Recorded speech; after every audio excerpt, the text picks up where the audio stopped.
Bagaimana nak buat supaya sektor pertanian padi ini satu yang menjana pendapatan tinggi. Sekurang-kurangnya sebahagian yang terlibat. Kalau tidak kesemua pun. Maka inilah perlu saya ambil berat dan tekankan ialah soal padi dan beras. Kerana ianya kebetulan diusahakan kebanyakannya oleh Bumiputera di Semenanjung, Sabah dan Sarawak. Dan masih lagi kebanyakannya masih secara tradisional.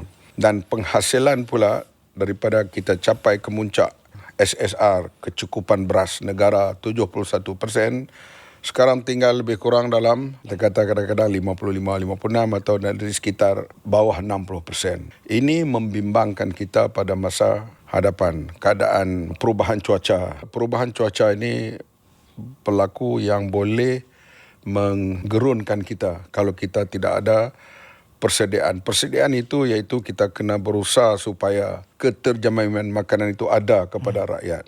Baik itulah kita kena ada hubungan yang baik dalam bidang pertanian ini dengan negara-negara keliling kita. Ataupun negara yang boleh membantu kita dalam keadaan berlaku kecemasan. Misalnya berlaku bila sebuah negara menghentikan atau mengurangkan ekspor beras putih mereka, kita hadapi masalah yang besar 2 tahun yang lalu.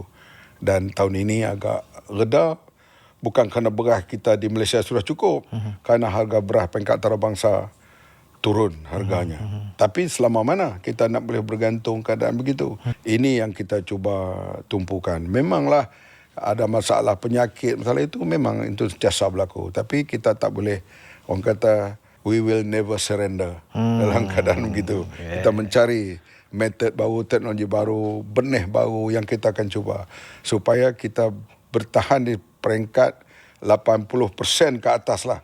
Kalau kata beras itu, baru kita kata keterjaminan makanan itu ada.